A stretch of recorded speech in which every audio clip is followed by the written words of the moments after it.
이야기꾼 채널을 찾아주신 여러분, 반갑습니다. 오늘 들려드릴 이야기는 한며느리의 가슴 아픈 하지만 통쾌한 복수극입니다. 시아버님이 위독해 병원에 입원하셨습니다. 저는 72시간 꼬박밤을 새워 간병했죠. 그런데 유언장을 작성할 때가 되자 바쁘다던 시누이와 시동생이 약속이라도 한 듯 나타났습니다. 시어머니는 두 사람에게 집문서를 하나씩 쥐어주더니 저에게는 8천만 원짜리 병원비 계산서를 던지며 계산하라고 하더군요. 저는 소란 피우지 않고 딱 한 가지 일을 했습니다. 그러자 시어머니와 시누이, 시동생의 얼굴이 새파랗게 질렸죠. 병원 특유의 소독약 냄새가 온몸에 땀구멍으로 스며든 것 같았습니다. 아무리 씻어내도 지워지지 않았죠. 저는 중환자실 박벽에 기댄 채 서 있었습니다. 두 다리에 나비라도 채운 듯 천근만근 무거워 꼼짝할 수가 없었죠. 제가 병원에서 꼬박 사흘 72시간을 버틴 뒤였습니다. 거의 눈도 제대로 붙이지 못했죠. 중환자실 면회 시간은 야속할 만큼 짧았습니다. 한 번에 한 사람씩 딱 15분만 허락됐죠. 시어머니 김옥란 여사는 들어가서 10분 동안 구슬프게 곡을 하다가 환자는 안정이 필요하다는 간호사의 만류에 쫓겨나다시피 나왔습니다. 시동생 박준호는 전화 한 통을 걸어왔습니다. 어찌나 목소리가 크던지 옆에 있던 제게도 다 들렸죠. 어머니, 제가 지금 중요한 고객이랑 있어서 도저히 자리를 뜰 수가 없네요. 형수님이 고생이 많으시네. 저 늦게라도 꼭 갈게요. 이 말을 사흘 내내 반복했지만 콧배기도 보이지 않았습니다. 시누이 박규리는 반나절 정도 오긴 했습니다. 복도 의자에 앉아 스마트폰으로 짧은 동영상을 보며 낄낄거렸죠. 소리는 크지도 작지도 않게 딱 거슬릴 정도로 켜놓고 말입니다. 그러다 아이가 하교하는데 봐줄 사람이 없다는 핑계를 대고는 하이힐 소리를 또각거리며 사라졌습니다. 저 혼자 남겨두고 말이죠. 간호사들도 여러 번 교대를 했습니다. 그중 마음 약한 한 분이 저를 보며 안쓰럽게 말했습니다. 서윤 씨, 집에 가서 좀 쉬세요. 그러다 사람 잡겠어요. 새로 만든 사람도 그렇게는 못 버텨요. 저는 고개를 저으며 억지 미소를 지었습니다. 괜찮아요. 버틸 수 있어요. 사실 버틸 수 있는 게 아니었습니다. 제가 쓰러지면 안 되기 때문이었죠. 시아버지 박태진님께서 갑자기 뇌출혈로 쓰러지시자 집안은 풍비박산이 났습니다. 남편 박지훈은 지방 프로젝트 때문에 발이 묶여 당장 돌아올 수 없는 상황이었죠. 전화기 너머로 발만 동동 구를 뿐이었습니다. 시어머니는 연세가 많으셔서 우는 것 말고는 어쩔 줄 몰라 하며 이제 어떡하면 좋니 하는 말만 넋나간 사람처럼 되뇌셨죠. 제가 버티지 않으면 누가 버티겠습니까? 다시 면회 시간이 되었습니다. 저는 방호복을 입고 조심스럽게 안으로 들어갔습니다. 시아버지는 온갖 튜브를 몸에 꽂은 채 침대에 누워 계셨습니다. 기계는 규칙적으로 삑삑 소리를 냈죠.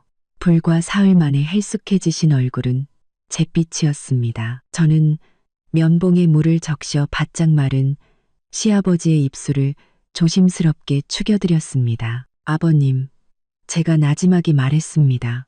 지훈 씨 지금 오고 있어요. 아버님, 꼭 기운 차리셔서 지훈 씨 얼굴 보셔야 해요. 시아버지의 눈꺼풀이 미세하게 떨렸지만 눈을 뜨지는 못하셨습니다. 제 말이 들리는지 알 수 없었죠. 한때 이 집안에 호랑이 같던 분이 아무런 기력 없이 누워 계신 모습을 보니 가슴이 미어졌습니다. 박씨 집안에 시집 온 지 10년.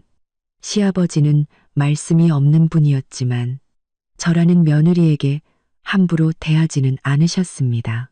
그런 분이 이렇게 누워 계시니 슬픔보다 더 큰 안타까움이 밀려왔습니다. 15분은 눈 깜짝할 사이에 지나갔고 저는 조용히 밖으로 나왔습니다. 방호복을 막 벗자마자 시어머니가 다가와 제 팔을 붙잡고 물었습니다. 어떻더냐? 정신은 좀 드는 것 같아. 무슨 말은 없었고 저는 지친 몸으로 고개를 저었습니다. 아직요. 그래도 아까보다는 좀 안정돼 보이셨어요. 시어머니는 한숨을 쉬며 소매로 눈가를 훔쳤습니다. 아이고, 이게 무슨 고생이람. 서윤아, 네가 있어서 정말 다행이다. 준호랑 유리는 아무짝에도 쓸모가 없어. 역시 네가 착하고 효심이 깊어. 저는 아무 대꾸도 하지 않았습니다. 착하고 효심이 깊다. 그 말이 오늘따라 유난히 가시처럼 밝혔습니다. 제가 만만하고 싫은 소리 못하니까 모든 짐을 제게 떠넘기는 게 당연하다는 뜻이 아니고 무엇이겠습니까? 휴대폰이 진동했습니다. 남편 박지훈이었습니다. 저는 복도 끝으로 가 전화를 받았습니다. 전화기 너머 지훈 씨의 목소리는 다급함으로 가득했습니다. 다급함으로 가득했습니다. 여보, 아버지는 어떠셔? 당신은 괜찮아? 정말 고생이 많아. 그 말에 코끝이 찡해지며 꾹꾹 눌러왔던 서러움이 터져 나올 뻔했습니다. 저는 숨을 한번 고르고 말했습니다. 아버님은 아직 그대로셔. 난 괜찮아. 지훈 씨가 말했습니다. 나 여기서 서류 처리 거의 다 끝났어. 늦어도 내일 저녁엔 도착할 거야. 조금만 더 버텨줘. 내가 가면 괜찮아질 거야. 어머니는? 준호랑 유리는 와서 좀 도와줘. 저는 창밖의 칠흑 같은 밤하늘을 보며 나지막이 말했습니다. 어머니는 계셔. 두 사람 다 왔다 갔어. 일이 있다고 금방 갔지만 전화기 너머로 지훈 씨는 잠시 말이 없었습니다. 이내 한숨과 함께 말했죠. 걔들이 다 그렇지 뭐. 여보, 정말 미안하고 고생 많아. 내가 금방 갈게. 전화를 끊고 휴대폰 화면 속 우리 세 식구의 사진을 보는데 눈시울이 뜨거워졌습니다. 서러움. 어찌 서럽지 않겠습니까? 하지만 지금 그에게 이런 말을 할 수는 없었습니다. 멀리 있는 사람 걱정만 시킬 뿐 아무런 도움이 되지 않으니까요. 저는 다시 중환자실 앞으로 돌아왔습니다. 시어머니는 긴 의자에 앉아 꾸벅꾸벅 졸고 계셨죠. 저는 조금 떨어진 의자에 앉아 잠시 눈을 붙이려 했습니다. 막 눈을 감았을 때 휴대폰이 다시 울렸습니다. 회사 부장님이었습니다. 심장이 덜컥 내려앉았습니다. 저는 벌떡 일어나 비상계단으로 향했습니다. 부장님의 목소리는 짜증이 가득했습니다. 강 대리, 그 프로젝트 보고서 도대체 언제 줄 겁니까? 거래처에서 몇 번이나 독촉 전화가 왔어요. 사흘이나 휴가 냈으면 충분한 거 아닙니까? 일은 일이고 집안일은 집안일이지 언제까지 팀에 민폐 끼칠 거예요? 저는 연신 사과했습니다. 죄송합니다. 부장님, 시아버님께서 아직 중환자실에 계셔서 상황이 좋지 않습니다. 제가 어떻게든 내일 꼭 시간 내서 보고서 마무리해서 보내드리겠습니다. 겨우 부장님을 달래고 전화를 끊었습니다. 차가운 벽에 기댄 채 온몸에 힘이 빠져나가는 것을 느꼈습니다. 일과 가정, 두 개의 거대한 산이 저를 짓누르는 것 같았습니다. 이 짐을 함께 짊어져야 할 가족들은 지금 어디에 있는 걸까요? 저는 깊은 한숨으로 눈물을 삼켰습니다. 지금은 약해질 때가 아니었습니다. 버텨야 했습니다.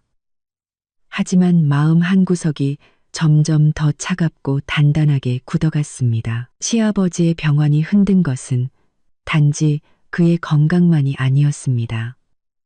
이 가족의 평온한 수면 아래 제가 애써 외면해왔던 무언가까지 수면 위로 끌어올리고 있었습니다. 시어머니의 역시 네가 착하고 효심이 깊다는 말은 제 머리를 옥죄는 주문 같았습니다. 불평할 자격조차 박탈당한 기분이었죠. 차가운 벽의 감촉이 몽롱해지려던 정신을 겨우 붙잡아 주었습니다. 착하다는 건 부당한 일을 당해도 벙어리처럼 입 다물고 모든 고통과 힘듦을 혼자 감내해야 한다는 뜻일까요? 저는 세게 얼굴을 문질러 피로와 마음속의 한기를 털어내려 애썼습니다. 지금은 이런 생각을 할 때가 아니었습니다. 아버님이 아직 저 안에 누워 계셨으니까요. 저는 버텨야 했습니다. 중환자실 앞으로 돌아오자 잠에서 깬 시어머니가 활짝 웃으며 통화하고 있었습니다. 어머, 유리야. 그래, 그거 사면 되지. 응, 응, 바로 그 상표 맞아. 내 아빠가 예전에 참 좋아했지. 응, 내 새언니 여기 있어. 걱정 말고. 아기가 기침을 좀 한다고? 아이고, 그럼 신경 써야지. 얼른 병원 데려가 봐. 여긴 병균도 많으니까 오지 말고. 애 잘 돌보는 게 먼저야. 전화를 끊은 시어머니는 저를 보고는 미소를 살짝 거두며 한숨을 쉬었습니다. 유리야. 아빠가 좋아하시던 과자라도 사다 드리고 싶다고 아침부터 성화였는데 괜히 헛걸음만 했지 뭐야. 들어오지도 못하는데. 쯧쯧. 근데 애가 또 아프다니. 정말 속상해. 저는 아무 말 없이 다시 의자에 앉았습니다. 과자라니. 중환자실에서 면봉으로 겨우 입술만 축이시는 분께 과자가 무슨 소용이란 말입니까? 신우이는 참 시기적절하게도 효심을 표현했습니다. 말 한마디로 자신은 쏙 빠져나가면서 아버지를 생각하는 착한 딸 역할까지 톡톡히 해냈으니까요. 시어머니는 제 침묵을 눈치채지 못한 듯 혼잣말처럼 말을 이었습니다. 준호도 아까 전화 왔었어. 그 큰 고객이 엄청 까다로워서 오늘 저녁도 늦게까지 접대해야 한다네. 아마 못 올 것 같다고. 에휴, 남자란 다 그렇지 뭐. 사업이 우선이지. 이해해야지.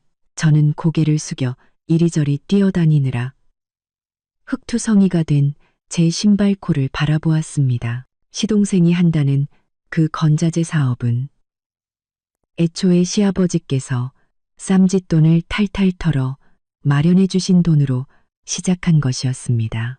사흘이 멀다 하고 접대라며 돈은 얼마나 버는지 모르겠지만 폼 잡는 건 사장님 부럽지 않았죠. 사업이 우선이라고요? 그럼 제 일은요? 아침 9시부터 저녁 6시까지 일해서 겨우 생활비를 대고 딸아이 학원비를 내는 제 일은 언제든 희생되어도 좋은 하찮은 것인가요? 어머니, 저는 고개를 들고 최대한 평온한 목소리로 말했습니다. 지훈 씨, 내일 저녁에 도착한대요. 시어머니는 고개를 끄덕이며 얼굴에 진심으로 안도하는 기색을 띠었습니다. 지훈이가 오면 됐어. 오면 됐지. 역시 남자가 있어야 집안의 중심이 잡히고 내 마음도 놓인다니까. 그 말은 가는 바늘이 되어 제 심장을 콕 찔렀습니다. 제가 사흘 밤낮을 꼬박 세우며 자리를 지킨 것은 중심을 잡은 게 아니라 그저 힘만 쓰는 하찮은 노동이었을 뿐이라는 뜻이었죠. 그때 간호사가 다가와 다시 면회를 할 수 있다고 알려주었습니다. 시어머니는 급히 손사래를 쳤습니다. 서윤아, 네가 들어가. 네가 들어가. 나는 마음이 아파서 내 아빠 저런 꼴은 못 보겠다. 저는 거절하지 않고 일어나 다시 그 파란 방호복을 입었습니다. 병실에 들어서자 시아버지는 여전히 혼수 상태였습니다.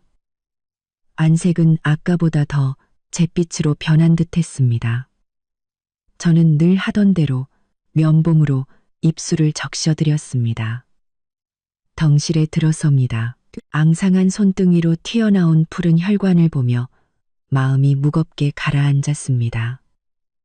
이 손으로 한평생 이 가정을 일으키셨는데 지금은 이렇게 힘없이 늘어져 있었습니다. 아버님, 저는 나지막이 말했습니다.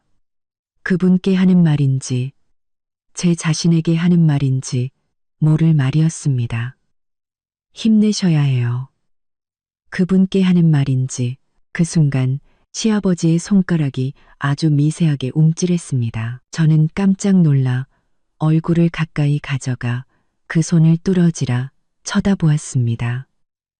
하지만 그 미세한 움직임은 제 착각이었던 것처럼 사라져버렸습니다. 감시장치의 숫자와 곡선은 여전히 안정적으로 움직이며 상황이 나빠지지도 좋아지지도 않았음을 알려주고 있었습니다. 15분이 금방 지나갔고 저는 희망인지 더 깊은 근심인지 모를 감정을 안고 밖으로 나왔습니다. 밤은 점점 깊어지고 복도는 무서울 만큼 조용했습니다. 이따금 당직 간호사의 조심스러운 발걸음 소리만 들려왔죠. 시어머니는 긴 의자에 외투를 덮고 다시 잠든 듯 했습니다. 저는 잠이 오지 않았습니다. 머릿속이 복잡했죠. 결혼 초 시아버지는 꽤 위험 있는 분이셨습니다. 말수는 적었지만 일 처리는 반듯하셨고 집안의 대소사는 거의 그분이 결정하셨죠. 시어머니는 주관이 없어 모든 것을 남편 뜻에 따랐습니다. 그때 시동생 박준호는 아직 철없이 놀기 바빴고 시누이 박규리는 막 연애를 시작할 때였습니다. 온 가족 중 저와 박지훈이 가장 안정적이었죠. 출퇴근하며 평범한 나날을 보냈습니다. 청다사나십니다. 언제부터였을까요? 모든 게 변하기 시작한 것이 아마 딸이 태어난 후였을 겁니다. 저와 지훈 씨는 더 큰 집으로 이사갈 돈을 모으기 위해 허리띠를 졸라맸습니다. 그 사이 박준호는 결혼을 했고 시아버지가 대주신 사업 자금 덕분인지 사업이 좀 풀리는 듯 하더니 집안에서 목소리가 커지기 시작했습니다. 박유리는 부잣집으로 시집을 가더니 말끝마다 은근한 우월감을 드러냈죠. 시아버지는 은퇴 후 성격이 예전만큼 강하지 않으셨고 시어머니가 집안일에 참견하는 일이 잦아졌습니다. 저는 줄곧 한 가족끼리 너무 따질 필요는 없다고 생각했습니다. 준호와 유리가 조금 이기적인 것도 당연하고 시어머니가 자기 자식들을 편애하는 것도 인지상정이라고 여겼죠. 그래서 저는 제 본분을 다하며 말은 아끼고 행동으로 보여주려 했습니다. 그러면 아무 문제 없을 거라고 믿었습니다. 하지만 시아버지의 병화는 이 가족의 화목한 가면을 벗겨버렸습니다. 제가 72시간을 뜬 눈으로 버틴 대가는 이해가 아니라 더욱 당연해진 의존과 무시였습니다. 시어머니의 착하다는 말, 시동생과 시누이의 바쁘다는 핑계가 찬물처럼 제 가슴에 쏟아졌습니다. 새벽녘, 시어머니가 허리가 아프다며 잠에서 깼습니다. 병원 의자가 너무 딱딱해서 못 견디겠다는 것이었죠. 괴로워하는 모습을 보니 저는 말할 수밖에 없었습니다. 어머니, 저쪽 휴게실 소파에서 좀 누워 계세요. 제가 여기서 지키고 있다가 무슨 일 있으면 바로 부를게요. 시어머니는 잠시 망설이더니 허리를 두드리며 그곳으로 갔습니다. 텅 빈 복도에는 저 혼자 남았습니다. 차가운 조명 아래 외투를 더 단단히 여몄지만 뼛속까지 시려오는 한기는 가시지 않았습니다. 어떻게 동이 틀 때까지 버텼는지 모르겠습니다. 휴대폰이 울렸습니다. 딸아이 유치원 선생님이었습니다. 아이가 아침부터 열이 좀 난다며 와서 데려갈 수 있냐는 전화였죠. 저는 굳게 닫힌 중환자실 문과 시어머니가 사라진 휴게실 쪽을 번갈아 보았습니다. 가슴에 손뭉치가 꽉 들어찬 듯 답답했습니다. 휴게실 문틈으로 보니 시어머니는 소파에서 코까지 골며 깊이 잠들어 있었습니다. 저는 한참을 서 있다가 결국 깨우지 않았습니다. 휴대폰을 꺼내 회사 부장님께 반차를 낸다는 문자를 보내고 서둘러 병원을 나섰습니다. 딸을 데리러 가야 했습니다. 차가운 새벽 공기를 맞으며 불덩이 같은 딸아이를 안고 동네 의원으로 향했습니다. 제 자신이 한계까지 늘어난 고무줄 같았습니다. 언제 끊어져도 이상하지 않을 만큼 아슬아슬했죠. 가족이라는 사람들은 제 사정을 알기나 할까요? 신경이 났을까요? 끔찍한 생각이 처음으로 선명하게 떠올랐습니다. 어쩌면 이 집에서 나의 착함과 희생은 처음부터 만만함의 다른 이름이었을지도 모른다고. 만약 시아버님께 무슨 일이라도 생긴다면 이 집은 어떻게 될까요? 굳은 일을 도맡아 하던 이 맏며느리는 어떤 처지에 놓이게 될까요? 더 이상 생각하고 싶지 않았지만 불길한 예감은 덩굴처럼 제 심장을 옥죄어 왔습니다. 제가 정신없이 열나는 아이를 안고 병원에서 순서를 기다리고 있을 때 휴대폰이 울렸습니다. 시어머니가 보낸 문자였습니다. 미묘한 흥분이 섞인 목소리가 들리는 듯 했습니다. 서윤아, 네 아빠 정신 드셨다. 의사 선생님이 일단 위험한 고비는 넘겼다고. 일반 병실로 옮겼어. 준호랑 유리도 바로 온다고 난리다. 저는 막 주사를 맞고 제 어깨에 축 늘어져 잠든 딸을 안고 허겁지겁 병원으로 돌아왔습니다. 병동에 들어선 순간 눈앞의 광경에 기가 막혀 헛웃음이 나왔습니다. 어제까지만 해도 텅 비어 있던 병실 앞이 지금은 사람들로 북적이고 있었죠. 시누이 박유리는 화사한 원피스 차림으로 곱게 껍질을 깐 귤을 들고 침대에 기댄 시아버지께 애교를 떨고 있었습니다. 아빠, 이거 드셔보세요. 엄청 달아요. 제가 아침 일찍 고급 마트에 가서 제일 비싼 걸로 사왔어요. 그 목소리는 어찌나 달콤한지 어제 아이가 아파서 못 온다고 했던 사람과 동일 인물이 맞나 싶었습니다. 시동생 박준호도 가만히 있지 않았습니다. 살짝 나온 배를 내밀고 주치의 앞에 서서 마치 부하 직원에게 지시하듯 말하고 있었죠. 의사 선생님, 저희 아버님 상태 말입니다. 앞으로 치료는 무조건 제일 좋은 약으로 해주십시오. 돈은 문제가 아닙니다. 제일 좋은 방법으로 빨리 회복하시는 게 중요하죠. 목소리는 또 어찌나 우렁찬지 복도를 지나던 다른 환자 가족들이 힐끔거릴 정도였습니다. 시어머니 김옥란 여사는 얼굴에 화색이 돌아 침대 옆 의자에 앉아 아들딸의 효도 경쟁을 흐뭇하게 바라보고 있었습니다. 지난 사흘간 단 한 번도 보지 못했던 만족스러운 표정이었죠. 아이를 안고 문 앞에 선 저를 발견하고는 그저 무심하게 턱짓하며 말했습니다. 서윤이 왔구나. 어서 와. 네 아빠, 정신 드셨어. 마치 제가 반나절 동안 겪은 고생과 품에 안긴 아픈 아이는 안중에도 없다는 듯이 말입니다. 저는 깊은 한숨을 쉬며 딸을 안고 다가갔습니다. 시아버지는 확실히 깨어나셨습니다. 안색은 여전히 좋지 않고 눈빛도 흐릿했지만 사람은 알아보시는 듯 했습니다. 저를 보자 입술을 달싹이며 무언가 미약한 소리를 내셨죠. 박유리가 재빨리 끼어들었습니다. 아빠, 보세요. 새언니도 왔어요. 이제 걱정 마시고 푹 쉬세요. 집안일은 저희가 다 알아서 할게요. 지난 72시간 동안 증발이라도 했던 사람이 자신들이 아니라는 듯 뻔뻔하게 말했습니다. 박준호도 가슴을 치며 거들었습니다. 맞아요, 아빠. 회사 일 다 정리하고 왔어요. 며칠 동안은 제가 여기서 아빠 곁을 지킬 테니 걱정 마세요. 두 사람이 주고받는 말을 듣고 있자니 그리고 아들딸의 효도에 만족스러워하는 시어머니의 얼굴을 보니 속이 울렁거렸습니다. 저는 조용히 딸을 구석 빈 의자에 눕히고 작은 담요를 덮어준 뒤 침대 곁으로 다가가 조용히 물었습니다. 아버님, 좀 어떠세요? 물이라도 좀 드릴까요? 시아버지는 희미하게 고개를 저으며 제 얼굴을 몇 초간 바라보다가 창밖으로 시선을 돌리셨습니다. 그제야 시어머니는 제 딸을 발견한 듯 물었습니다. 애는 왜 그러니? 제가 열이 좀 나서 주사 맞고 왔어요. 라고 대답하자 시어머니는 하고는 금세 아들딸에게로 관심을 돌렸습니다. 준호야, 유리야. 너희도 힘들 텐데 어서 앉아라. 서윤아, 넌 가서 물 좀 떠오너라. 내 아빠 얼굴 좀 닦아드리게.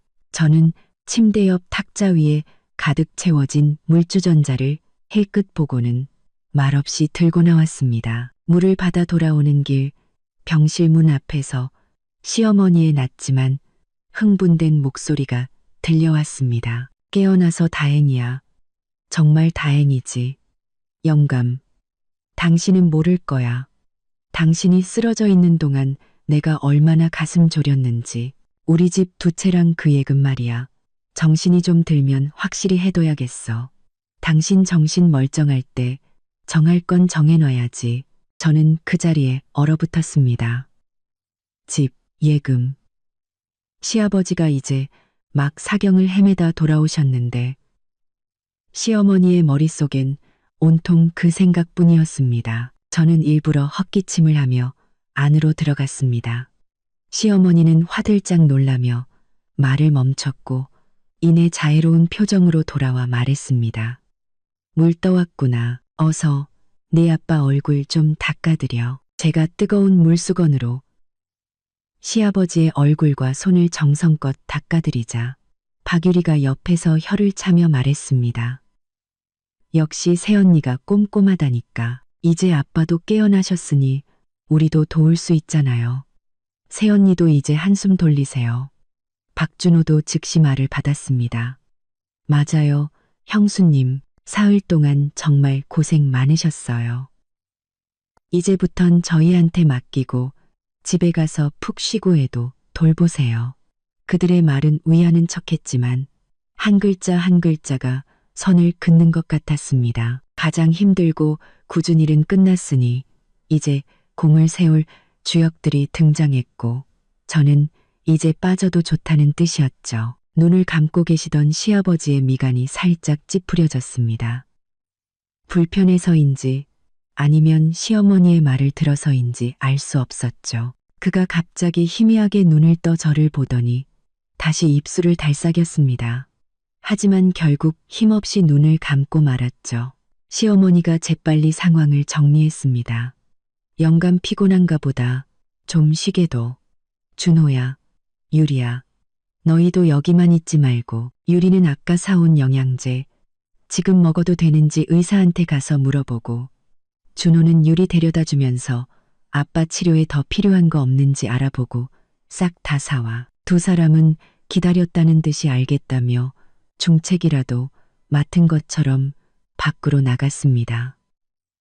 병실은 순식간에 조용해졌습니다. 저와 시어머니, 잠든 시아버지, 그리고 구석에서 끙끙 앓는 제 딸, 이렇게 넷만 남았죠. 시어머니는 침대 곁에 앉아 시아버지의 손을 잡고 가만히 토닥였습니다.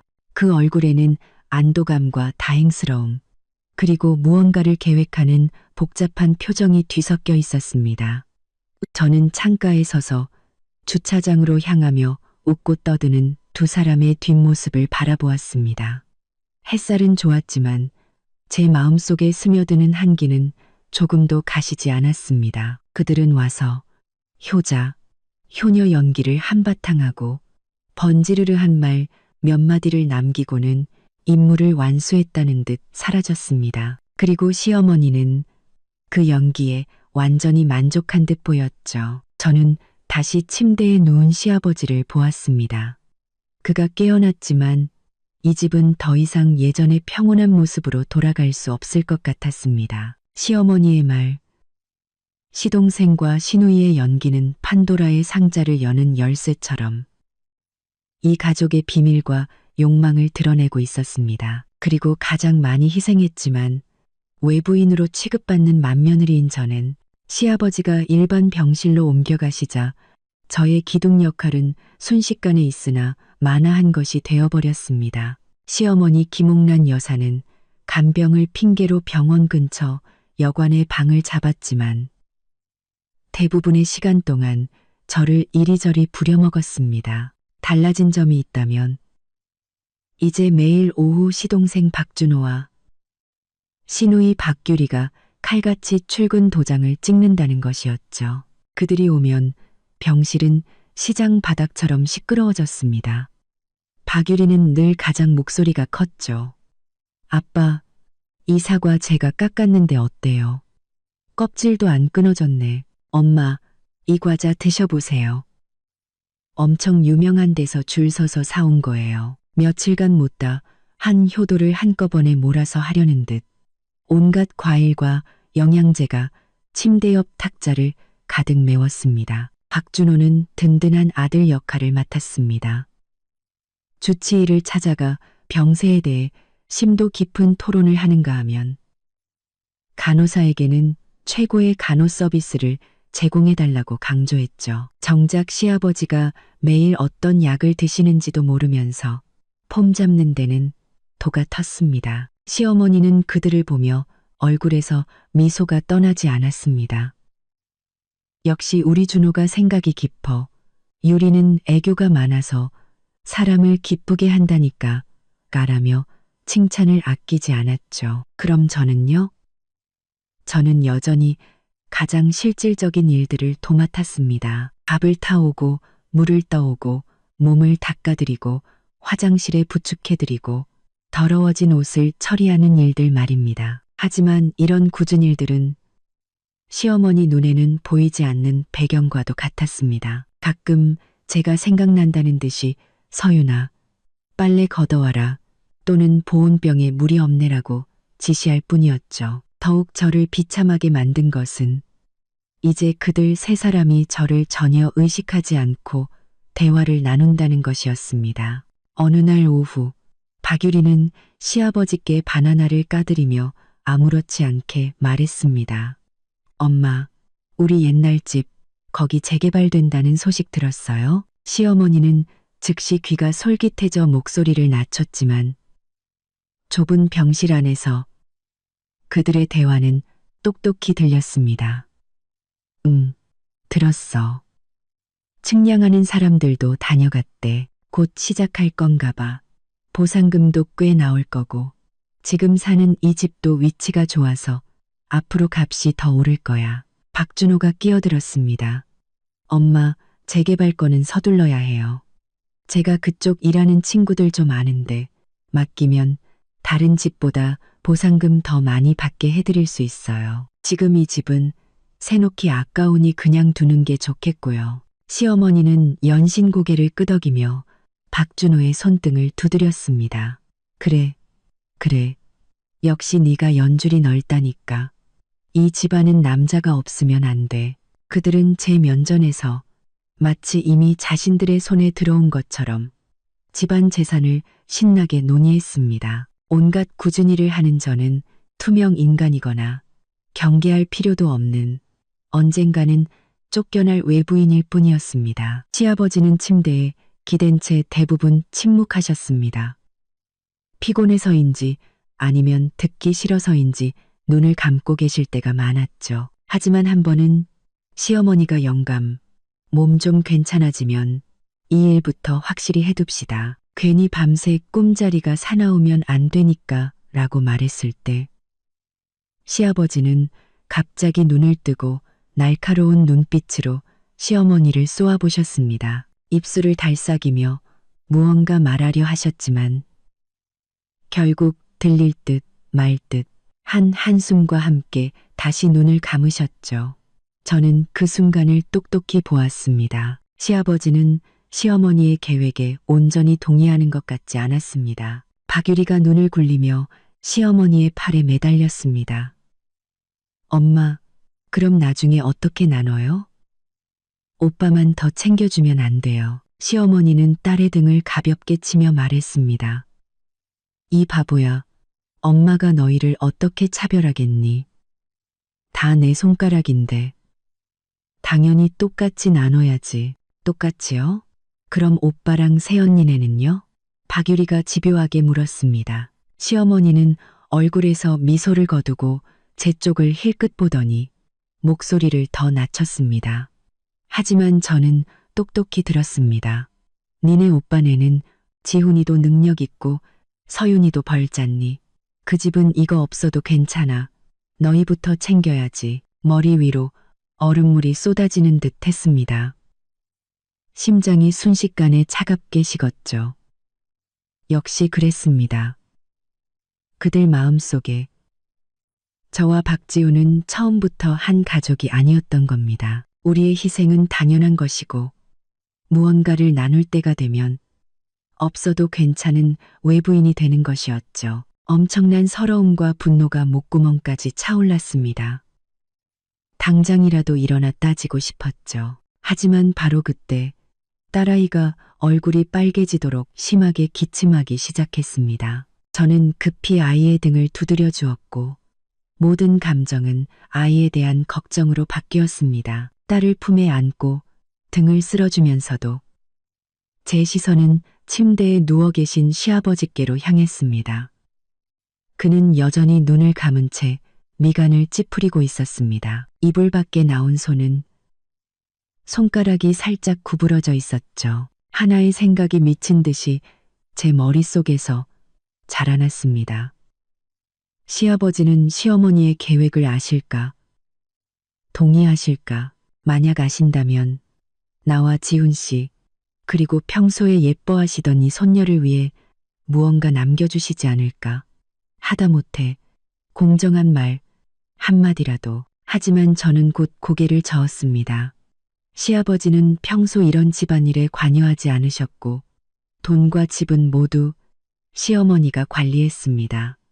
게다가 지금 편찮으신 분께 이런 말씀을 드리는 건 마치 제가 불난 집의 부채질하는 것처럼 보일 테죠. 하지만 이대로 아무것도 하지 않는다면 우리 가족이 이렇게 쫓겨나는 것을 가만히 지켜만 봐야 하는 걸까요? 저와 지훈 씨는 몇 년간 아껴 아이를 키우고 남은 돈은 대부분 시댁에 보탰습니다.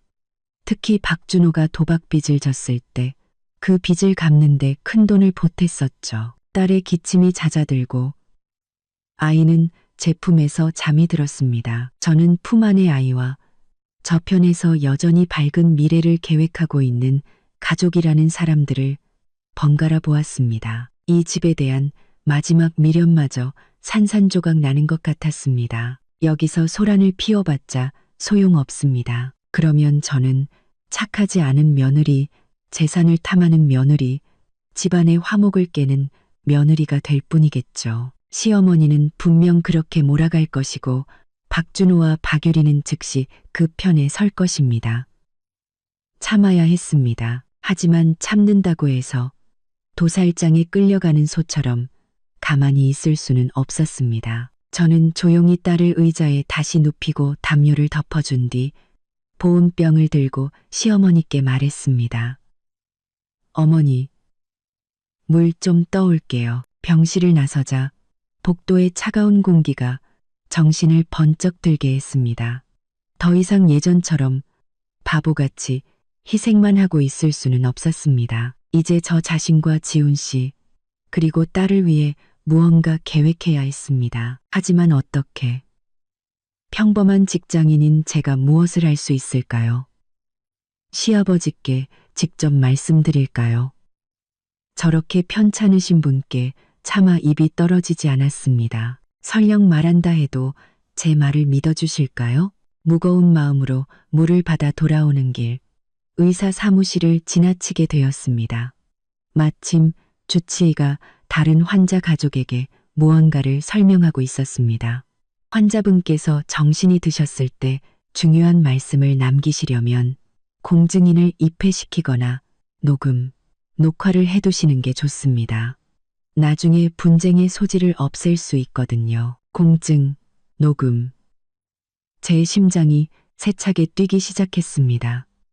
한 번도 해본 적 없는 대담한 생각이 안개 속에 갇혀있던 제 머릿속을 번개처럼 갈라놓았습니다. 만약 시아버지께서 정말로 시어머니의 분배 방식에 불만이 있으시다면 기회가 있을지도 모릅니다. 하지만 너무 위험한 생각이었습니다. 시아버지께서 과연 그런 말씀을 해주실지, 우리를 위해 시어머니의 뜻을 거스를 의향이 있으실지 알 수 없었습니다. 만약 시어머니와 다른 식구들에게 들키기라도 한다면 저는 병실 문 앞에 서서 미지근하게 식은 보온병 손잡이를 꽉 쥐었습니다. 심장이 미친 듯이 뛰었죠. 이런 생각을 한순간부터 이 가족과 나 사이에 지난 10년간 유지되어 온 얇은 온정의 막이 완전히 찢어졌음을 직감했습니다. 저는 깊이 숨을 들이쉬고 병실 문을 열었습니다. 시어머니와 시동생, 시누이는 여전히 소곤거리며 웃고 있었고 시아버지는 눈을 감은 채 누워 계셨습니다. 모든 것이 평소와 같아 보였지만 저는 알 수 있었습니다. 무언가 이미 돌이킬 수 없이 변해버렸다는 것을. 시아버지께서 희미하게 내뱉으신 서윤아, 미안하다는 그 한마디. 이 집은 달궈진 인두처럼 제 가슴을 찢었습니다. 아프면서도 알 수 없는 불안감에 휩싸였죠. 대체 무슨 말씀을 하고 싶으셨던 걸까요? 시어머니와 시동생, 시누이의 편애를 알아채고 제게 미안함을 느끼신 걸까요? 아니면 이 집에 곧 닥칠 폭풍을 경고하신 걸까요? 그 후 며칠간 저는 불안한 마음으로 시아버지를 더욱 세심하게 돌봤습니다. 어떻게든 기회를 만들어 못다 하신 말씀을 듣고 싶었죠. 하지만 시아버지의 정신은 좋았다 나빴다를 반복했고 깨어있는 시간은 점점 줄어들었습니다. 설령 깨어 계셔도 대부분 몽롱한 상태였죠. 시어머니와 박준호, 박규리는 문지기처럼 병실을 지키고 있어 단둘이 대화할 기회는 좀처럼 찾아오지 않았습니다. 마치 눈앞에 결정적인 비밀이 있는데 불투명한 유리창에 가려 아무것도 보이지 않는 듯한 답답함이었습니다. 시어머니와 식구들도 시아버지의 상태가 좋지 않음을 눈치챘는지 더 자주 병원을 찾았습니다. 그리고 말끝마다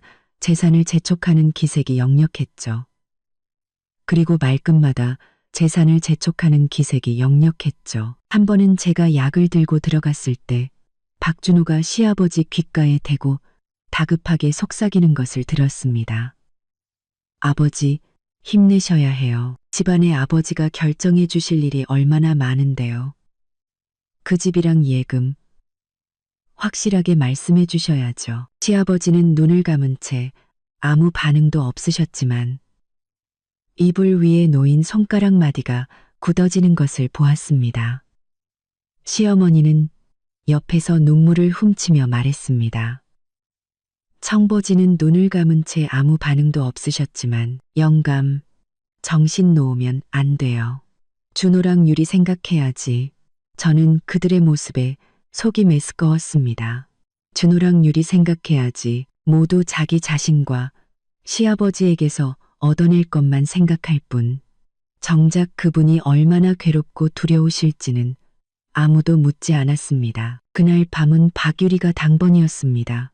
그녀는 침대 곁에 앉아 스마트폰을 좀 만지작거리더니 친구와 약속이 있다며 제게 대타를 부탁했습니다. 저 역시 시아버지 곁에 더 있고 싶었기에 그러겠다고 했습니다. 병실은 감시장치의 규칙적인 소리만 울릴 뿐 고요했습니다. 시아버지는 깊이 잠들어 있었고 조명 아래 그의 얼굴은 더욱 잿빛으로 보였습니다. 저는 의자에 앉아 서서히 생명의 불꽃이 꺼져가는 노인을 바라보며 만감이 교차했습니다. 동정심, 무력감, 그리고 벼랑 끝에 몰린 듯한 막막함. 언제 잠들었는지 모르겠습니다. 몽롱한 상태에서 누군가 제 팔을 가볍게 건드리는 것을 느꼈습니다. 저는 화들짝 놀라 깨어났습니다. 시아버지였습니다. 그가 깨어 있었습니다. 게다가 눈빛은 그 어느 때보다 맑아 보였습니다. 바짝 마른 입술을 힘겹게 움직이며 무언가 말하려 했지만 소리가 나오지 않았습니다. 저는 급히 다가가 목소리를 낮춰 물었습니다. 아버님, 뭐 필요하세요? 물 드릴까요? 그는 힘겹게 고개를 저으며 문 쪽을 한번 확인하고는 아주 미세하게 손가락을 움직여 자신의 환자복 윗주머니를 가리켰습니다. 심장이 목구멍까지 차오르는 것 같았습니다. 강렬한 예감이 저를 사로잡았죠. 저는 숨을 죽이고 굳게 닫힌 병실 문을 확인한 뒤 떨리는 손으로 그가 가리킨 주머니에 손을 넣었습니다. 주머니 속에는 작게 접힌 빳빳한 쪽지 하나가 있었습니다. 시아버지는 제가 쪽지를 잡는 것을 보고 안도하는 듯하면서도 깊은 피로와 체념이 깃든 눈빛을 보이셨습니다. 그는 마지막 힘을 다해 소리 없이 입술을 움직였습니다. 입모양을 보니 잘 간직해 라고 말하는 것 같았습니다. 그리고는 천천히 눈을 감고 고개가 옆으로 꺾였습니다. 감시장치의 심박수 곡선이 갑자기 어지럽게 흔들리며 날카로운 경고음이 울려 퍼졌습니다. 의사 선생님, 의사 선생님. 저는 비명을 지르며 호출 벨을 누르고 문을 향해 소리쳤습니다. 당직 의사와 간호사들이 순식간에 달려와 응급처치를 시작했습니다. 저는 한쪽으로 밀려난 채 아직 시아버지의 온기가 남은 쪽지를 손에 꽉 쥐고 있었습니다. 온몸이 사시나무처럼 떨렸죠. 시어머니와 박준호, 박규리도 소란에 놀라 허둥지둥 달려왔습니다. 시어머니는 침대에 매달려 울부짖었습니다. 영감, 왜 그래요? 나 두고 가면 안 돼. 박준호는 의사에게 아니, 방금 전까지 괜찮았는데 갑자기 왜 이럽니까? 라며 윽박질렀죠. 박유리는 창백해진 제 얼굴을 보고 의심스럽게 물었습니다. 새언니, 아빠 아까 깨어났었어? 뭐라고 했어? 저는 정신을 번쩍 차리고 무의식적으로 쪽지를 쥔 손을 등 뒤로 숨겼습니다. 심장이 터질 듯이 뛰었죠. 저는 애써 침착하게 울먹이는 목소리로 말했습니다. 아니, 아무 말씀도.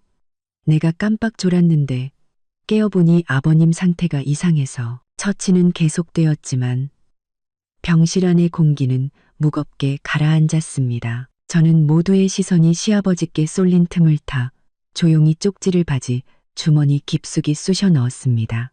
손바닥은 온통 식은땀으로 축축했죠. 시아버지는 다시 응급실로 옮겨졌습니다. 우리 가족은 그 앞에서 숨막히는 침묵 속에서 기다렸습니다. 시어머니는 계속 울었고 박준호는 초조하게 서성였으며 박규리는 누군가에게 계속 전화를 걸어 상황을 보고하고 있었습니다. 저는 긴 의자에 앉아 주머니를 쥔 손에 힘을 주었습니다.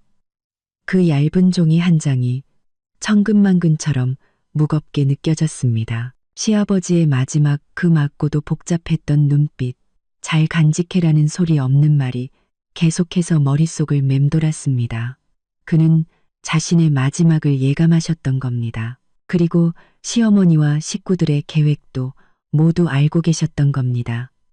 마지막 힘을 다해 제게 무언가를 남겨주신 것이었습니다. 시어머니의 편애에 맞설 증거일까요? 아니면 이 집의 재산에 대한 최종적인 결정일까요? 지금 당장 열어볼 수는 없었습니다. 하지만 슬픔과 두려움, 그리고 절망 속에서 발견한 한 줄기 희망이 뒤섞인 복잡한 감정이 제 안에서 소용돌이쳤습니다. 저는 직감했습니다. 이 순간부터 제 손에는 모든 것을 바꿀 수 있는 비밀이 쥐어져 있다는 것을. 시아버지의 목숨은 아마 돌아오지 않을 것입니다. 하지만 그가 남긴 이 쪽지는 제가 시어머니와 시동생, 시누이에 맞설 유일하고도 마지막 무기가 될 것입니다. 응급실 문이 열리고 의사 선생님이 마스크를 벗으며 우리를 향해 고개를 저었습니다. 시어머니는 비명을 지르며 바닥에 주저앉았고 박준호와 박유리도 달려가 통곡하기 시작했습니다. 저는 그 자리에 서서 눈물을 흘렸습니다. 한 노인의 죽음을 애도하며 그리고 지난 10년간에 결코 가깝지는 않았지만 평온했던 시아버지와 며느리 관계의 끝을 슬퍼하며 하지만 그보다 더 차가운 결심이 제 마음속에 자리 잡았습니다. 시아버지가 돌아가셨으니 이제 이 집에서 시어머니와 식구들을 견제할 마지막 힘도 사라진 것입니다. 시아버지의 장례식은 성대하게 치러졌습니다. 시어머니 김옥란 여사는 최고급 수의와 관, 비싼 맷자리를 고집했습니다. 박준호와 박유리는 이번만큼은 놀라울 정도로 뜻을 같이하며 온갖 꾸준히를 도맡아 유난히 효심 깊은 자식들처럼 보였습니다. 저는 검은 상복을 입고 마찬가지로 상복을 입은 딸아이의 손을 잡고 사람들 틈에 서 있었습니다. 분주하게 조문객을 맞으며 칭찬을 받는 그들을 저는 묵묵히 지켜보았습니다. 준호가 정말 든든하네. 유리가 저렇게 슬피 우니 효심이 지극해. 사부인 기운 내세요. 자식들이 저렇게 잘 컸으니 아무도 구석에 선저와 영정 사진 속 할아버지를 멍하니 바라보는 어린 손녀에게는 관심을 두지 않았습니다. 저는 며칠간 영혼이 빠져나간 인형처럼 기계적으로 절을 하고 조문객을 맞았습니다. 제 모든 정신은 주머니 속 뜨거운 비밀을 지키는데 쓰이고 있었습니다. 그 쪽지는 아직 제대로 확인하지 못했습니다. 장례식 전날 밤 겨우 제 방 화장실 문을 잠그고 떨리는 손으로 펼쳐보았을 뿐입니다. 쪽지에는 딱 한 줄, 낯선 주소와 이름 하나가 적혀 있었습니다. 시아버지께서 극도로 쇠약한 상태에서 쓰신 듯 글씨는 심하게 흔들려 있었죠. 이게 대체 무엇일까요? 은행 비밀금고의 주소와 관리인일까요? 아니면 변호사의 연락처일까요? 시아버지께서 이걸 제게 주신 건 이 사람을 찾아가 무언가를 받으라는 뜻일까요? 수많은 의문이 머릿속을 맴돌았지만 깊이 생각할 시간이 없었습니다. 장례식은 사람들로 붐볐고 시어머니와 식구들은 슬픔을 연기하고 장례를 치르느라 바쁜 와중에도 이따금씩 저를 훑어보는 그들의 눈빛에는 알 수 없는 경계심과 조급함이 섞여 있었습니다. 장례식이 끝나고 마지막 조문객까지 떠나자 시어머니는 스위치를 끄듯 얼굴에서 슬픔을 거두었습니다. 그녀는 긴 한숨을 내쉬며 마찬가지로 안도의 한숨을 내쉬는 박준호와 박규리에게 말했습니다. 휴, 겨우 끝났네. 가자. 집에 가서 할 얘기가 있다. 그 목소리는 평온했지만 거부할 수 없는 단호함이 묻어 있었습니다. 박준호와 박유리는 눈빛을 교환했고 그들의 눈에는 약속이라도 한 듯 욕망의 불꽃이 일었습니다. 제 심장이 덜컥 내려앉았습니다. 올 것이 왔구나. 남편 박지훈은 프로젝트 마무리 때문에 이틀 뒤에나 돌아올 수 있었습니다. 지금 이 집에는 저 혼자 외부인으로 남아 있었죠. 저는 그들의 뒤를 따라 한때 제 집이라고 생각했던 그곳으로 돌아왔습니다.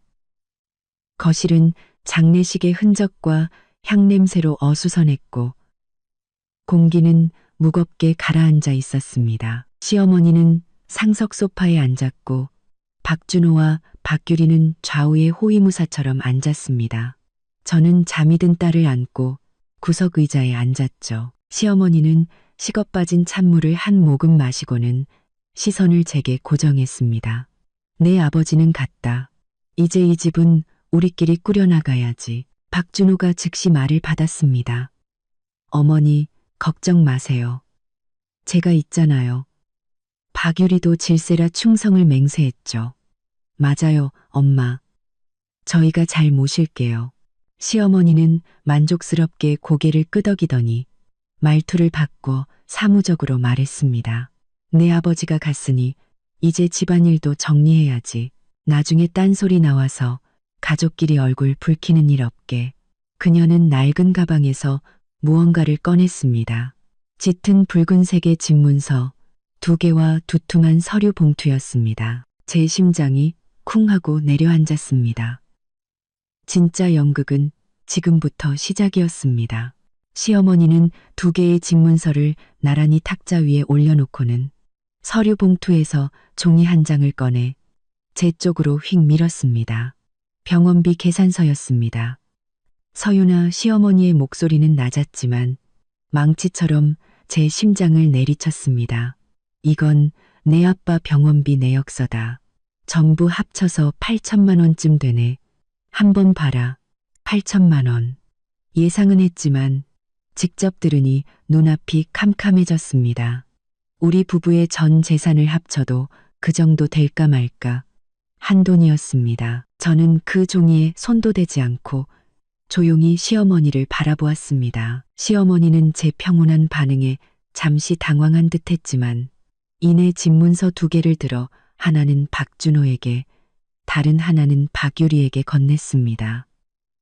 준호야, 유리야, 이건 우리 집 집문서 2개다. 약속대로 너희들한테 하나씩 주는 거야.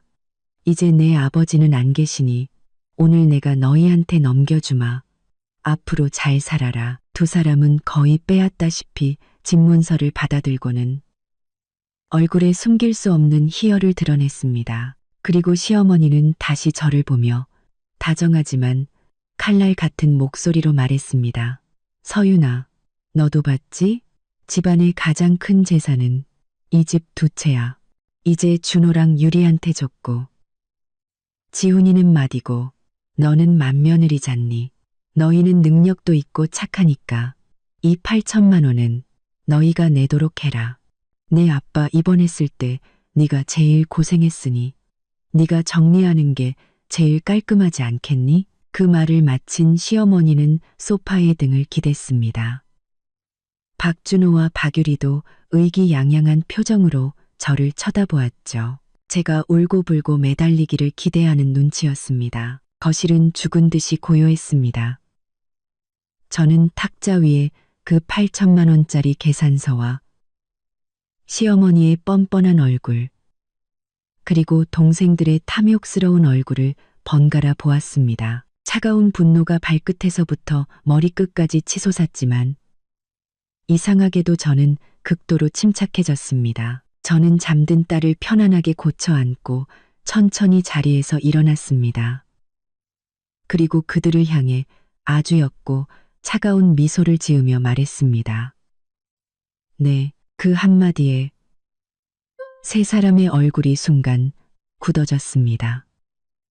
저는 그들의 당황한 표정을 뒤로하고 예전에 쓰던 방으로 들어가 문을 잠갔습니다. 밖에서 시어머니의 녹이 어린 목소리가 들려왔지만 더 이상 중요하지 않았습니다. 저는 차가운 문의 등을 기댄 채 주머니 속쪽지를 꽉 쥐었습니다. 그것은 구명줄이자 복수의 칼날이었습니다. 제가 지금 무슨 속셈이야? 문을 저렇게 쾅 닫고 들어가? 밖에서 시어머니의 믿을 수 없다는 듯한 목소리가 들렸습니다. 박유리의 날카로운 목소리가 뒤를 이었죠. 그러게 말이에요, 엄마. 꼭 우리가 자기한테 빚이라도 진 것처럼 구네. 8천만 원이 뭐 대수라고. 아빠 병원비인데 마디인 오빠랑 형님이 내는 게 당연한 거 아니에요? 박준호는 한결 여유로운 목소리로 말했습니다. 엄마, 유리야, 쟤랑 똑같이 굴지 마. 지금 충격받아서 저러는 거겠지. 지훈이 형 돌아오면 내가 얘기할게. 형은 말이 통하는 사람이니까. 말이 통하는 사람. 저는 속으로 비웃었습니다. 박지훈은 말이 통하죠. 자기 어머니와 동생들이 어떤 인간들인지 잘 압니다. 하지만 지난 몇 년간 그는 제게 참아라, 따지지 말라는 말 외에 저와 딸을 위해 무엇을 해주었습니까? 그에게 기대하느니 주머니 속이 쪽지 한 장에 기대는 게 낫습니다. 저는 밖에 소란에 아랑곳하지 않고 조용히 딸을 침대에 눕히고 이불을 덮어주었습니다. 그리고 커튼을 쳐 밖에서 안이 보이지 않게 한 뒤 휴대폰 불빛에 의지해 쪽지의 내용을 다시 확인했습니다. 종로구 정신법무법인 조명의 변호사. 저는 즉시 인터넷으로 그 법무법인을 검색했습니다. 홈페이지와 연락처가 바로 나왔죠. 변호사 소개란에는 조명의 변호사의 사진도 있었습니다. 50대쯤 되어 보이는 날카로운 눈빛의 남성이었죠. 주요 업무, 상속, 유언, 가사소송. 심장이 더욱 세차게 뛰었습니다. 바로 여기였습니다. 시아버지께서 마지막 힘을 다해 제게 알려주신 길이. 저는 숨을 고르며 마음을 다잡았습니다. 서두르면 안 돼. 시어머니와 식구들은 분명 제가 방 안에서 울고 있다고 생각할 겁니다. 마음껏 우쭐대도록 내버려 두자. 저는 쪽지를 가장 깊은 주머니에 다시 넣고 조용히 제 짐을 챙기기 시작했습니다. 이 집에서는 단 1분도 더 머물고 싶지 않았습니다. 짐을 다 챙기고 침대 곁에 앉아 잠든 딸의 얼굴을 보며 제 마음속에는 슬픔과 함께 굳은 결심이 솟아올랐습니다. 아가야, 엄마가 절대 너까지 서럽게 살게 하진 않을 거야. 우리 몫은 엄마가 하나도 빠짐없이 다 찾아올게. 저는 박지훈에게 문자를 보냈습니다. 아버님 장례 잘 치렀어. 어머니가 집 2채는 준호랑 유리한테 주고 나한테는 8천만 원 병원비 계산서를 줬어. 딸 데리고 우리 집으로 먼저 갈게. 문자를 보내고 저는 그의 답장을 기다리지 않고 휴대폰을 껐습니다. 다음 날 새벽, 저는 잠든 딸을 안고 조용히 그 집을 빠져나왔습니다. 그리고 저와 박지훈의 작은 집으로 돌아왔죠. 낡고 좁았지만 그곳에서는 오랜만에 안도감과 자유를 느낄 수 있었습니다. 딸을 재우고 휴대폰을 켜자 수십 통의 부재중 전화와 문자가 쏟아졌습니다. 저는 그 모든 것을 무시하고 정신법무법인에 전화를 걸었습니다. 네, 정신법무법인입니다. 조명의 변호사님을 좀 뵙고 싶은데요. 예약하셨습니까? 오늘 오전 일정은 꽉 차 있습니다만 예약은 못했습니다. 하지만 박태진 어르신께서 찾아가 보라고 하셨습니다. 전화기 너머로 잠시 침묵이 흘렀습니다. 이내 직원의 목소리가 한결 조심스러워졌죠. 박태진 어르신이요? 성함이 어떻게 되시죠? 강서윤이라고 합니다. 박태진 어르신의 며느리입니다. 네, 강서윤님. 잠시만 기다려 주십시오. 기다리는 매 순간이 영원처럼 느껴졌습니다. 마침내 직원의 목소리가 다시 들려왔습니다. 한결 공손해진 말투였죠. 강서윤님, 조 변호사님께서 알고 계신다고 합니다. 오늘 오후 2시 반에 사무실로 오실 수 있겠습니까? 됐구나. 시아버님은 역시 모든 걸 준비해 두셨던 겁니다. 저는 흥분을 억누르며 대답했습니다. 네, 꼭 가겠습니다. 그날 오후 저는 약속 장소로 향했습니다. 잠시 후 사진에서 본 조명의 변호사가 두툼한 서류철을 들고 들어왔습니다. 강서윤님 맞으시죠? 네, 변호사님. 시아버님. 박태진 어르신께서. 조 변호사는 제 말을 막고 서류철을 탁자 위에 올려놓았습니다. 박태진 어르신께서 한 달 전, 그러니까 입원하시기 직전에 저를 찾아오셨습니다. 그리고 본인이 사망한 후에 이 서류를 며느님께 전달해달라고 의뢰하셨죠. 한 달 전, 시아버님은 이미 모든 것을 예감하고 시어머니와 식구들의 행동에 마음이 상해 미리 준비를 하셨던 겁니다. 조 변호사는 서류철에서 서류 한 뭉치를 꺼내 제 앞에 놓았습니다. 표지에는 유언장이라는 세 글자가 선명하게 밝혀 있었습니다. 유언자, 박태진. 저는 떨리는 손으로 그 서류를 바라보았습니다. 조 변호사는 제 반응을 아랑곳하지 않고 차분한 목소리로 유언장의 내용을 읽어내려가기 시작했습니다. 한 문장, 한 문장이 제 귀에 밝힐 때마다 저는 놀라움과 슬픔, 그리고 알 수 없는 통쾌함에 숨이 막힐 것 같았습니다.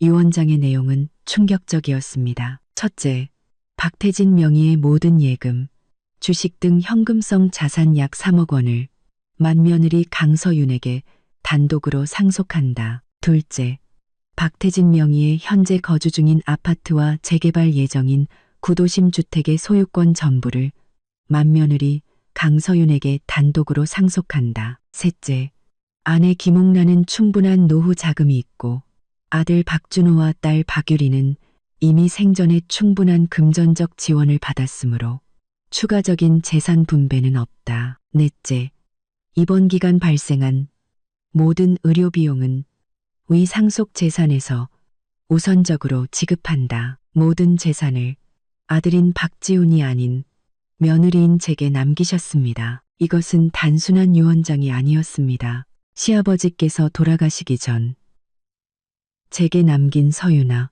미안하다는 그 한마디에 대한 가장 강력하고 확실한 대답이었습니다. 그는 모든 것을 알고 계셨던 겁니다. 시어머니의 편애, 시동생과 시누이의 이기심을, 그래서 이런 단호한 방법으로 제게는 가장 큰 공정함을, 그리고 그들에게는 가장 따끔한 회초리를 내리신 것이었습니다. 눈물이 걷잡을 수 없이 흘러내렸습니다. 서러움이 아닌 돌아가신 시아버지의 그 깊은 마음과 정의로움에 대한 감사함의 눈물이었습니다. 조 변호사가 말했습니다. 강서윤님, 이 유언장은 공증까지 모두 마친 법적으로 완벽한 효력을 가집니다. 만약 다른 가족들이 이 일을 제기하더라도 소송에서 이길 확률은 거의 없습니다. 그는 말을 이었습니다. 박태진 어르신께서 그러셨습니다. 그르신께서 그러셨습니다. 우리 맏며느리에게 너무 많은 빚을 졌다. 더 이상 서럽게 살게 할 순 없다.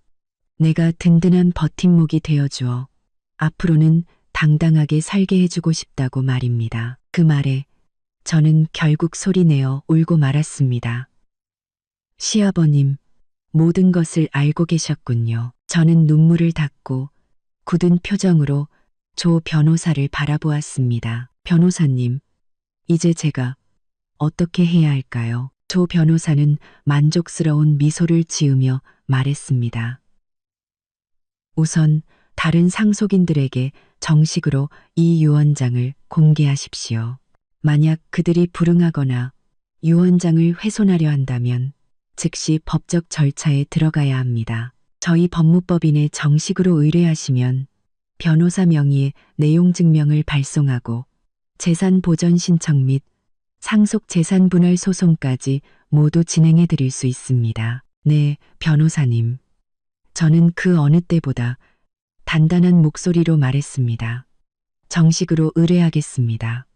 제 시아버님의 유산 상속과 관련된 모든 법적 절차를 맡아주십시오. 사무실을 나오자 눈부신 햇살이 쏟아졌습니다. 저는 깊이 숨을 들이쉬었습니다. 주머니 속 유언장은 가장 든든한 방패이자 가장 날카로운 칼이었습니다. 시어머니, 박준호, 박유리, 당신들이 그토록 원하던 집문서와 8천만 원의 빚, 이제 게임은 시작되었습니다. 저는 휴대폰을 켜고 시어머니에게 전화를 걸었습니다. 여보세요? 서윤이냐? 어디 갔었어? 그 8천만 원 계산서는 어떻게 할 거야? 저는 차갑게 웃으며 말했습니다. 어머니, 준호랑 유리 씨 불러서 저녁 7시에 집으로 다 모이세요. 아버님 유언장을 찾았거든요. 그날 저녁 7시, 저는 남편 박지훈과 함께 그 집으로 돌아갔습니다. 시어머니와 시동생, 시누이는 이미 모여 있었고 탁자 위에는 여전히 집문서 2개와 8천만 원짜리 계산서가 놓여 있었습니다. 오빠, 왔어? 박유리가 빈정거리듯 말했습니다.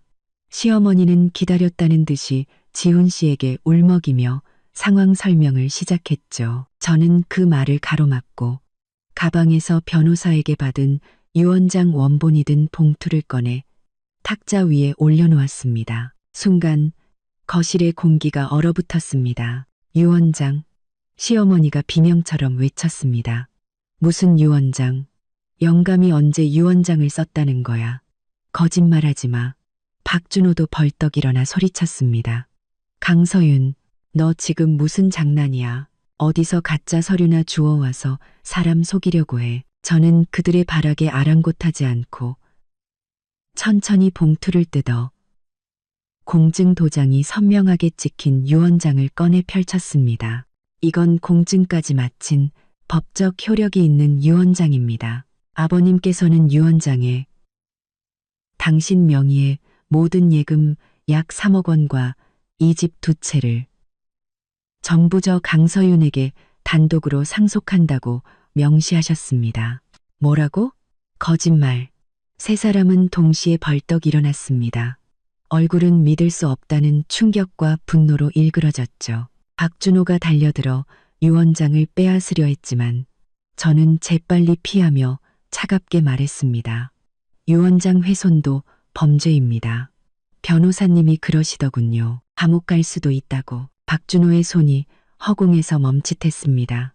시어머니는 얼굴이 새하얗게 질려 부들부들 떨며 제게 손가락질했습니다. 네가 영감을 꼬드긴 거야. 이 도둑 같은 년. 소송할 거야. 이 유언장은 무효야. 저는 그들의 발악을 차갑게 바라보며 유언장의 다른 내용을 읊었습니다. 아버님께서는 유언장에 어머니는 노후 자금이 충분하고 준호 씨와 유리 씨는 이미 생전에 많은 돈을 지원받았기에 추가 상속은 없다고 하셨습니다. 그리고 병원비 8천만 원은 제게 상속된 유산에서 지급하라고 명시하셨고요. 그러니 그 돈은 제가 알아서 낼 테니 더 이상 신경 쓰지 않으셔도 되겠네요. 시어머니는 말을 잇지 못하고 미친 사람처럼 제게 달려들었습니다. 지훈 씨가 황급히 앞을 막아섰죠. 거실은 순식간에 울음소리와 고함으로 아수라장이 되었습니다. 바로 그때 초인종이 울렸습니다. 요란하게 울리던 소음이 순간 멎었습니다. 모두의 시선이 문으로 향했죠. 저는 문가에 선 박유리를 보며 의미심장하게 웃었습니다. 문 열어. 조명의 변호사님이 오셨나 보네. 그 한마디에 세 사람의 얼굴에서 핏기가 싹 가셨습니다. 잠시 후 문이 열리고 조 변호사와 그의 조수가 들어섰습니다. 거실의 혼란스러운 분위기는 순식간에 차가운 법의 위험 앞에 압도당했죠. 조 변호사는 상황을 훑어보고는 시어머니를 향해 단호하게 말했습니다. 김옥란 여사님, 이 유언장은 법적으로 완벽한 효력을 지니고 있습니다. 불만이 있으시면 소송을 제기하십시오. 하지만 승소 확률은 거의 없을 겁니다. 그리고 지금부터 상속인인 강서윤 씨의 재산권을 침해하는 어떤 행위도 용납되지 않을 것입니다. 즉시 이 집에서 퇴거할 준비를 하십시오. 그의 말 한마디 한마디는 쇠사슬이 되어 그들의 마지막 발악마저 꽁꽁 묶어버렸습니다. 변호사가 돌아간 후 거실은 정막에 휩싸였습니다.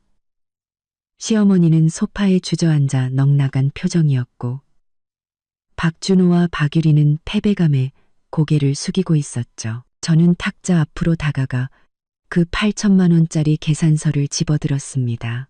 그리고 시어머니를 보며 말했습니다. 어머니, 이 8천만 원은 아버님 유산으로 제가 처리할 테니 걱정 마세요.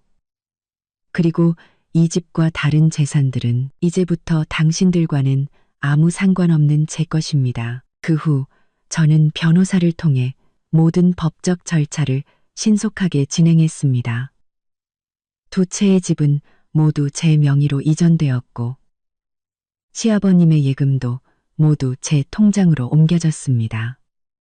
두 채의 집은 모두 제 명의로 이전되었고 8천만 원의 병원비도 깔끔하게 정산했죠. 시어머니는 결국 박준호의 집 거실에 행군 침대를 놓고 지내게 되었습니다. 며느리의 눈치를 보며 사는 삶이 오죽했을까요? 박준호의 사업은 자금줄이 끊기자마자 위태로워졌고 박유리는 남편에게 과거에 돈 받은 사실을 들켜 집안에서 입지가 좁아졌다고 합니다. 저는 거기서 멈추지 않았습니다.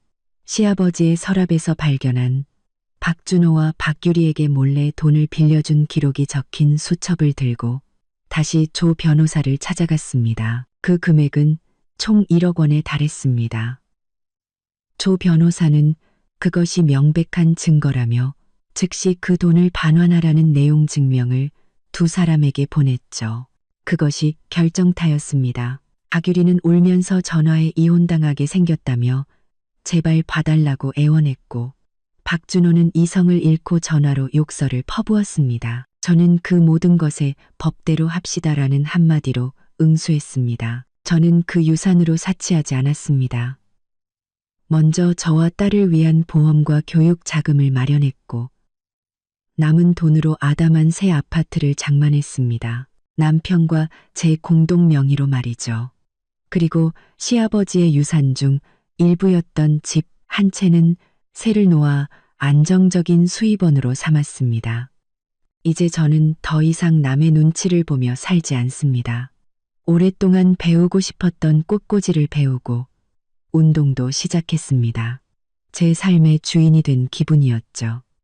남편 박지훈도 이전의 우유부단함을 버리고 든든한 가장이 되어주었습니다. 가끔 그들이 어떻게 살고 있는지 소문으로 듣습니다. 서로 책임을 떠넘기며 후회와 가난 속에서 허덕이고 있다고 합니다. 하지만 그들의 이야기는 이제 제게 아무런 감흥을 주지 못합니다. 그들이 뿌린 씨앗을 그들 스스로 거두고 있을 뿐이니까요. 어느 주말 오후 새로 이사한 집 거실 창가에 서서 햇살 아래 뛰어노는 딸아이와 남편의 모습을 바라보았습니다.